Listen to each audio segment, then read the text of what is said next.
Saya ini punya tetangga yang sangat bermasalah, yang sangat tidak baik, yang sangat ruwet. Kemudian ketika dia meninggal, saya bermimpi ketemu dengannya, dan dia melihat masa hidupnya, melihat bagaimana perkelakuannya ketika masih hidup. Ternyata ketika meninggal dia berada di Darussalam, di tempat yang sangat aman, yang sangat nyaman, yang sangat enak.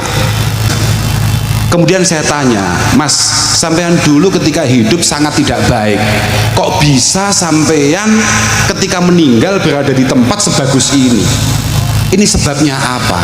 Ternyata sebabnya adalah hadartu majlis dzikr. Suatu ketika saya ini datang di majelis dzikir. Ada majelis dzikir, saya datang. Ketika saya tidak sengaja datang, saya pikir kumpul-kumpul karena malam tahun baru, oh ada orkes, ada dangdutan atau ada apa. Ternyata itu pengajian. Dan ketika saya duduk di situ, saya dengar ada kiai ngomong, meriwayatkan hadis Rasulullah Shallallahu Alaihi Wasallam, man shalla alaiya wa rafa'a sautahu biha dakhalatil jannah. Kok ada orang baca sholawat kemudian banter nih, bahasa Indonesia apa? Mengeraskan suaranya dengan penuh semangat, dia baca sholawat itu, maka dia pasti masuk surga.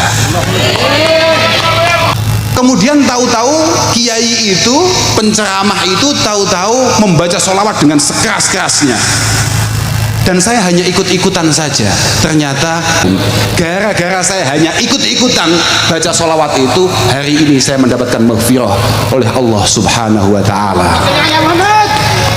Makanya di bawah beliau mengatakan, aksiru as-sholah ala nabiyil karim, aksiru minas sholah ala nabiyil karim. Mohon kita perbanyak baca sholawat kepada baginda Rasulullah Muhammad sallallahu alaihi wasallam.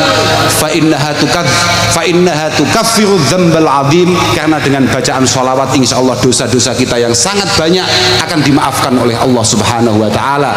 Wa tahdi ila siratil mustaqim, kesalahan-kesalahan kita akan diluruskan oleh Allah Subhanahu wa taala. Wa taqiqa ilahu adzabal jahim, dan insyaallah kita diselamatkan dari api neraka. Wa yuhdha fil jannah bin na'imil mukim, dan pada akhirnya kita semua akan dimasukkan surga, tempat di mana kenikmatan akan abadi. Allahumma amin. Umat Muhammad itu pancen macam-macam tenan. Iki kabeh insyaallah entuk syafaat Mbah Kanjeng Nabi sallallahu alaihi wasallam. Mbah Kanjeng Nabi Muhammad itu memiliki sifat-sifat mulia yang tidak mungkin bisa kamu gambarkan dengan sempurna. Tidak mungkin. Mulutmu, pikiranmu, hatimu tidak mampu untuk itu semua. Orang-orang yang masih punya sifat sama dengan saya, mudah melakukan dosa, mudah melakukan kesalahan. Fajahu Rasulillahi qad jabaron naqsa. Tenang, kita semua adalah umat Muhammad sallallahu alaihi wasallam yang insyaallah barokah beliau dosa-dosa kita akan ditutup oleh Allah Subhanahu wa taala. Fatuba liman shalla alaihi minal wara fadzaka bitaskilin limizanihi yura limizanihi khussa. Sangat beruntung ada orang yang dari mulutnya terlontar bacaan sholawat kepada baginda Rasulullah Sallallahu Alaihi Wasallam, yang tahu-tahu tanpa ia sengaja, tahu-tahu besok timbangan amalnya akan berbobot di hadapan Allah Subhanahu Wa Taala.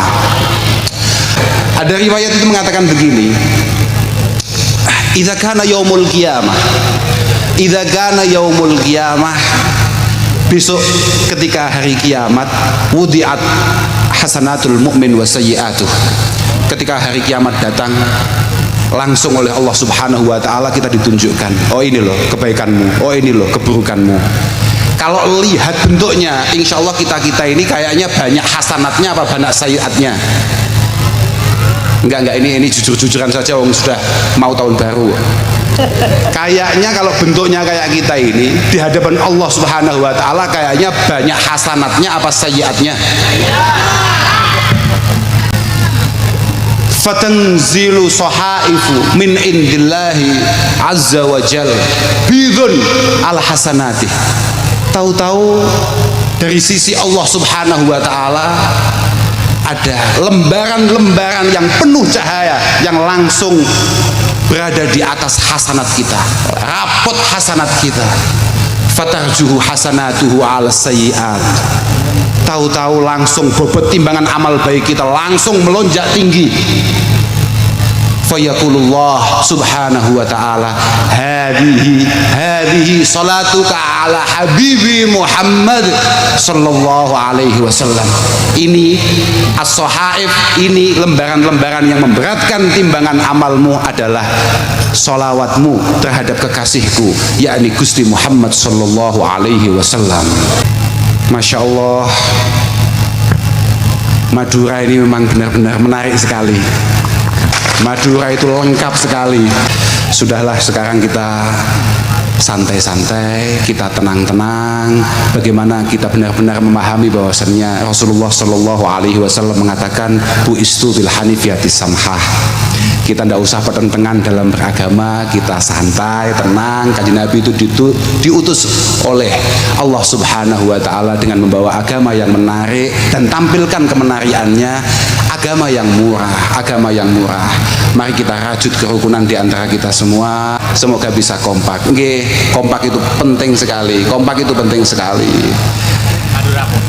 Kita ini tidak usah mudah menyalahkan orang lain. Yang paling penting, kata Imam Ghazali, iya, al-ulfah itu samratu husnil khuluq wa tafarruq samratu su'il khuluq. Kalau kita mau kompak, kita mau bersatu, penting ini perintah Allah Subhanahu wa taala, atiullah wa rasulah wa la tanaza'u.